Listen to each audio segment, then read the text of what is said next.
홍콩의 스탠리 베이라고 하는 해변에 나와 있습니다. 이런 게 이제 겹업 작가만의 장점이라고 볼 수 있죠. 시간을 자유롭게 쓸 수 있다는 거. 근데 여기 너무 쓸쓸하네요. 제가 제주도에서 2, 3년을 살다 오다 보니까 바다의 디폴트 값이 제주도에 맞춰져 있어가지고 이제 웬만한 해변을 가도 별 감흥이 없습니다.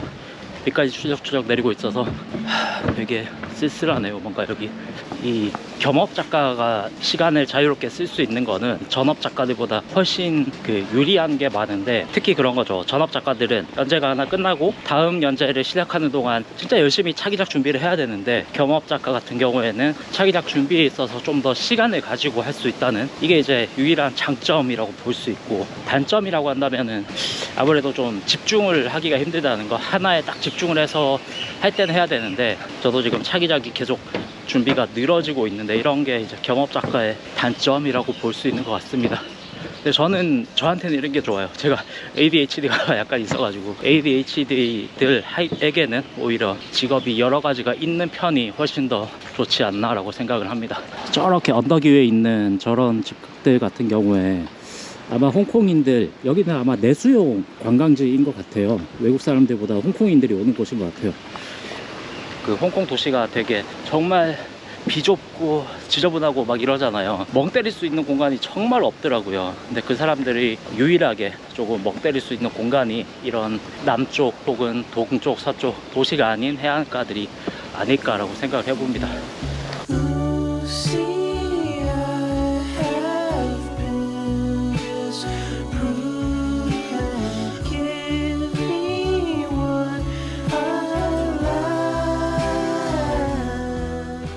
스탠리 베이에서 지금은 리펄스 베이라고 하는 곳으로 넘어왔습니다. 여기도 쓸쓸하기는 마찬가지인데, 그래도 스탠리 베이보다는 좀 더 관광지 느낌이 나네요.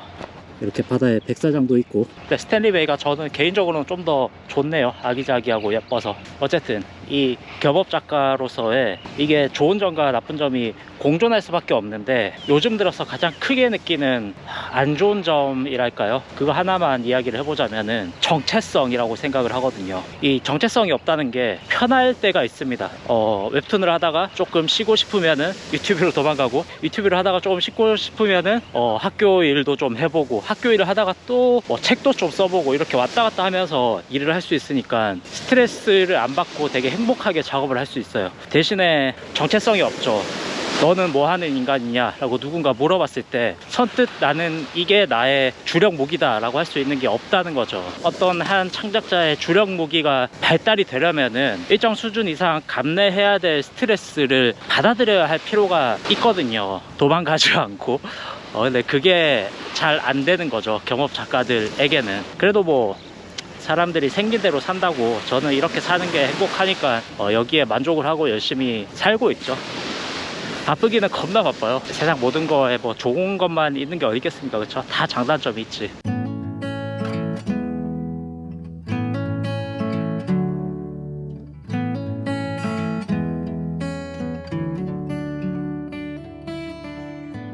여기서 그냥 커피 한잔 하고 다시 숙소로 돌아가서 저녁에는 다시 또 작업을 할 예정입니다. 지난번 치앙마이 여행 때는 글 작가님이랑 갔었고, 이번에는 어린이 만화 작가님이랑 같이 왔는데 확실히 대화의 결이 조금 다르다라는 게 느껴지긴 하더라고요. 뭐 한국에 있을 때도 몰랐던 건 아니지만, 확실히 글을 쓰고 그 위에 그림 작업을 덧입히고 그렇게 이야기를 만들어내는 사람과 글 하나만으로 이야기를 만들어내는 사람의 대화의 좀 종류가 다르다라고 할까요? 글로 끝나는 게 아니라 그 위에 연출을 해야 되고 그림을 덧입혀야 하니까 좀 더 작업 이야기를 할 때 다양하게 할 수가 있는 거죠. 모든 직업이 장단점이 있고, 모든 사람의 장단점이 있고, 모든 관계에 장단점이 있는 것 같습니다. 다행히 지금 비가 그쳐가지고 모자도 안 쓰고 돌아다닐 수 있는데, 홍콩인데 일주일 내내 비가 와가지고 좋게 말하면 되게 분위기가 좋았고, 저는 비 오는 걸 좋아하니까, 나쁘게 말하면 해 뜨걸 볼 수 없어서 조금 아쉽기도 했는데, 세상 모든 거에 장단점이 항상 공존하잖아요. 비 오는 홍콩을 참 많이 감상할 수 있어서 좋았다라고 이번 여행을 마무리할 수 있을 것 같습니다. Could you recommend some latte? You want sweet or not sweet? No sweet. Hot? Yes. Okay. Coffee beans, you want the blend or single origin? Blend. Can I pay by Octopus card? Okay, thank you.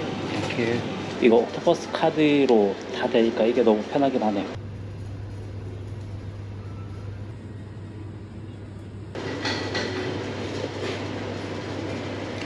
맛있네.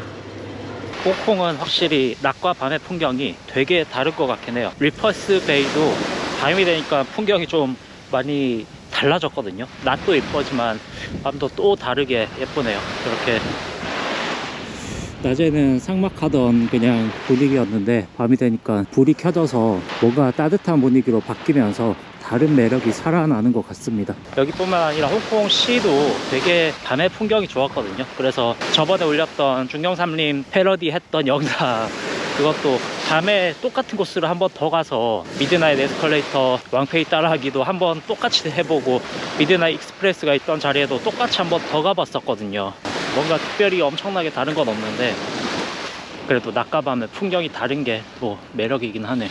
모든 일이나 모든 현상이나 모든 인간에게는 동전의 양면이 있잖아요. 좋은 게 있으면 나쁜 게 있고, 힘든 게 있으면 또 즐거운 게 있고, 그래서 저는 저의 살아가는 방식의 장단점을 잘 알고 있기 때문에 가능하면 좋은 점만 보면서 살아가려고 하고 있고요. 나름 행복하게 살고 있습니다. 다만 이제는 40대가 되었기 때문에 제가 가진 많은 직업들 중에 하나 정도는 조금 더 갈고 닦아서 뾰족하게 만들어 봐야 할 필요성을 느껴서 재밌고 즐겁게 차기작 준비를 잘 하고 있고요. 행복하려고 사는 건데, 그쵸? 행복이 가장 중요한 거 아니겠습니까?